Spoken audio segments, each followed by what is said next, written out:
On a dark, rainy night, James Carter, a 45-year-old African-American man, was driving his car through the streets of a residential neighborhood. The rain was beating down on the windshield, forcing him to slow down. He had just returned from a long day in court, where he had presided over a difficult case. James was exhausted but satisfied with his work. A judge's job is never easy, but he had earned the respect of his colleagues and the community for his integrity and commitment to justice. However, that night something was about to change. As he drove down the main street, he noticed the flashing lights of an approaching police car in the distance. He didn't think much of it until the lights began to follow him. He thought the car would drive past, but it didn't. Suddenly, the headlights turned on brighter and a siren broke the silence of the night. James, bewildered, looked in the rearview mirror and realized he was being pulled over. For no apparent reason, the officer was gesturing for him to pull over. With a mix of surprise and concern, James pulled over to the side of the road in the pouring rain. He kept his hands on the wheel as he had learned to do as a young man. In situations like this, being a black man in America always meant taking extra precautions. He took a deep breath and rolled down the window as the officer approached. The policeman, a middle-aged white man with a hardened face and an authoritative tone of voice, wasted no time in accusing James of having committed a traffic violation. James calmly explained that he had not broken any laws and that he had been driving carefully because of the rain. However, the officer was not interested in listening. Something in his gaze suggested that he had already made up his mind about James before even stopping him. "Please get out of the vehicle," the officer ordered in a tone that brooked no reply. James, aware of his position, tried to remain calm. "Officer, I'm not sure why you're asking me this. Have I committed a crime?" The officer didn't respond, just repeated the order, this time more aggressively. Not wanting to escalate the situation, James complied. As he got out of the car, he noticed a second patrol car arriving at the scene. Two more officers, both white, joined the first. The atmosphere quickly became tense and hostile. "What's in your pockets?" one of the new officers asked as another pushed him against the car, searching him roughly. James, in a calm but firm voice, replied that he only had his wallet and phone. The officers ignored him and continued to search him without any consideration. The situation became increasingly humiliating. They snatched his wallet and began to go through his belongings, treating James as if he were a dangerous criminal. One of the officers, while searching the wallet, found an ID card with a name on it that made him pause for a moment. He looked at James in disbelief, then at his colleagues, but said nothing. They continued with the humiliation, not stopping to think about the possible consequences of their actions.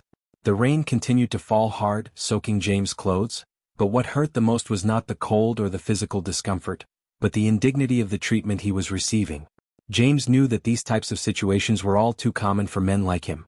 He had heard many similar stories from friends and acquaintances, but experiencing it firsthand was something completely different.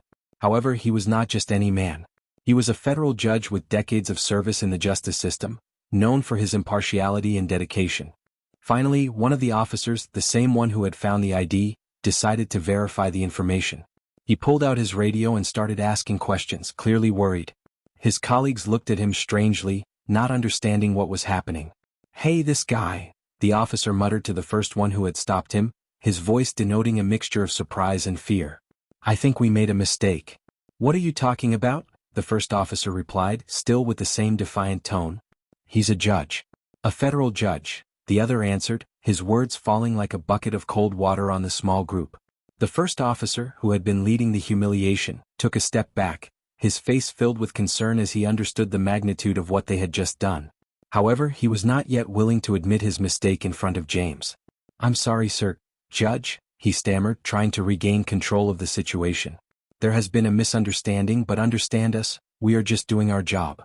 James, who had remained calm throughout the incident, looked at the officer with an expression that was a mix of tiredness and disapproval. "Is this what you call doing your job?" he asked firmly. "Humiliating and mistreating a citizen without any justification just because of the color of his skin?" Silence was the only response. The officers, aware of their mistake, did not know how to react. At that moment, James realized that this was not just a personal experience.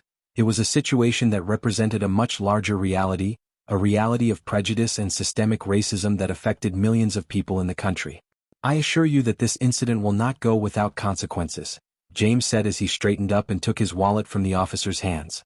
"I have spent my life defending justice, and what I have seen tonight is anything but. I hope you understand the gravity of what you have done." With those words, James walked back to his car, leaving the officers standing in the rain, paralyzed by shame and fear of what was to come. They knew that not only had they made a grave mistake, but that mistake could have severe consequences, not only for them as individuals, but for the police department they represented. James drove home in silence, his mind working quickly on the next steps. He knew he had the power and responsibility to do something about it, not just for himself, but for all the people who had suffered the same thing without having the chance to defend themselves. The next morning, news of the incident spread like wildfire. Social media was filled with outrage and support for James. The case quickly caught the attention of the media and the international community.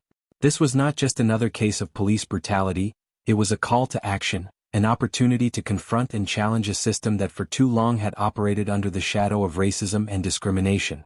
James, unwavering in his decision, began legal proceedings against the officers and the police department. The ensuing trial not only exposed the failings of the police officers involved, but also shed light on discriminatory practices entrenched in law enforcement. The narrative, charged with tension and emotion, captured the attention of people around the world. It was not just the story of a man who was humiliated, but the story of a system that needed to be reformed from its foundations. James became a symbol of resistance and justice, and his case a turning point for a society that was finally beginning to confront its own demons, demanding real and lasting change. And while the fight for equality and justice was far from over, the story of James Carter, the judge who stood firm in the face of injustice, continued to resonate as an example of what can be achieved when you have the courage to stand up to what is wrong, no matter the consequences.